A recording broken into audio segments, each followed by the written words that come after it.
Big news, Rangers. Philippe Clement's already biting back at talk of Rangers' limitations, showing he's not here for excuses. But what about Ryan Kent?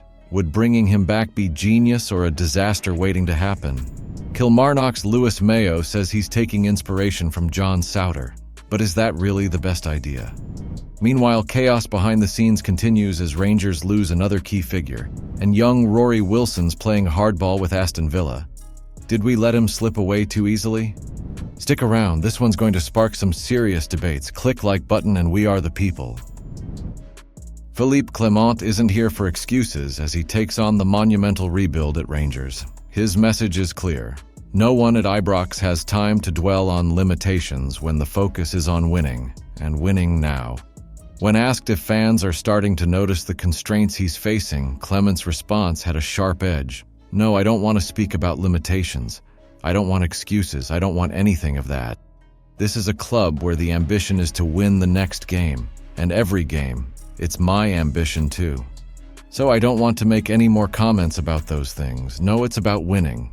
Of course, you know there's a process to get there, and there are difficulties when you rebuild things in such a big way.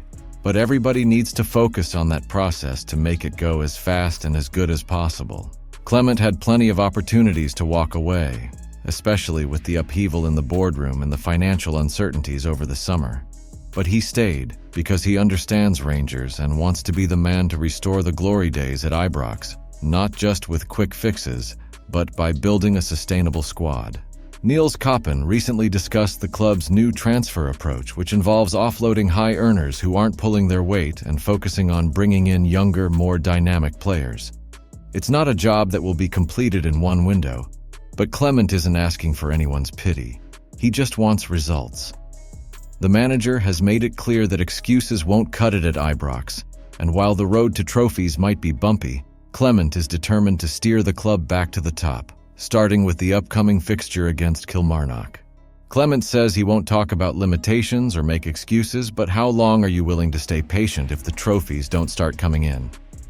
With Celtic pulling further ahead, is this trust the process talk enough, or do you think it's just buying time?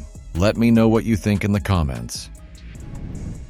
So it looks like there's a bit of chat about bringing Ryan Kent back to Rangers, and Barry Ferguson reckons it might not be the worst idea if it only costs buttons. Now Clement, our new Belgian gaffer, let slip that he tried to sign Kent when he was at Club Brugge, before Rangers originally nabbed him. If the lad's coming cheap after being released from Fenerbahce, Ferguson thinks it's worth considering. Barry's take is spot on. Kent didn't exactly cover himself in glory during his last season at Rangers. His performances were about as flat as a pint that's been sitting out too long. But when Kent's on form, he's got the ability to change a game, no question. The issue? Consistency. That's always been the thing with him. Now it sounds like Kent left Fenerbahce with a bit of a payout, probably up to the end of the season, so he's a free agent and that makes him attractive.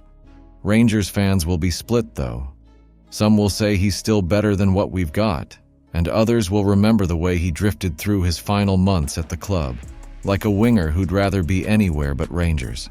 Tam McManus thinks it wouldn't hurt to invite Kent for a bit of training and see what he's got left in the tank.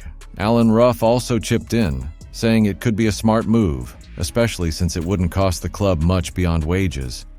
Clement's not exactly swimming in cash right now, with the January budget tighter than a traffic jam on Edmiston Drive. Injury problems on the wings aren't helping either. Rabbi Matondo looked like he might finally be coming good, but he's out again. And Oscar Cortez? A complete nightmare with injuries. If Clement reckons Kent can do a job, it might just be a case of needs must. Whether Kent coming back is the right move in the long term is anyone's guess, but if he did return and hit the ground running, the club could even sell him down the line and make some money back, something they failed to do the first time. All in all, it's not the daftest idea. Could be a handy bit of business, or it could backfire spectacularly. Either way, it's got typical Rangers roller coaster written all over it. Is bringing Ryan Kent back a smart move, or just like trying to rekindle a romance that's already dead and buried? Kilmarnock's Lewis Mayo is set to hit a big milestone this weekend. with his 100th appearance coming up against Rangers at Rugby Park. And the lad's taking a bit of inspiration from none other than Rangers' own John Suter, saying the big center half is the perfect example of what he hopes to achieve himself. Mayo, at 24, sees Sutar's career path as a model to follow. Despite Sutar's injury struggles, he's managed to notch up serious top-flight experience with Dundee United and Hearts before making the move to Rangers. And now he's a regular for Scotland. That's exactly the kind of trajectory Mayo has in mind for himself. "He's a good example for me," Mayo said. "He's a few years ahead, and the way he's developed his game in Scotland shows the level you can reach. Defenders often mature a bit slower, so patience is key. Experience really counts in this position, and it's something I've got in the back of my mind as a personal ambition." Mayo's been enjoying life at Kilmarnock and feels he's grown along with the team. "It's been good for me here. My first season was my introduction to the top flight, then we finished 4th, and now we're in European football. It's been a proper journey, and as a young player, you're not really considered established until you've hit 100 games. So this milestone feels big." He's aiming to make it a memorable appearance too, saying that Killie can take heart from beating both Rangers and Celtic at Rugby Park last season. "It's about believing we can do it again, but also remembering what made us so difficult to play against, making it tough, limiting space, and knowing we've got a punch in us."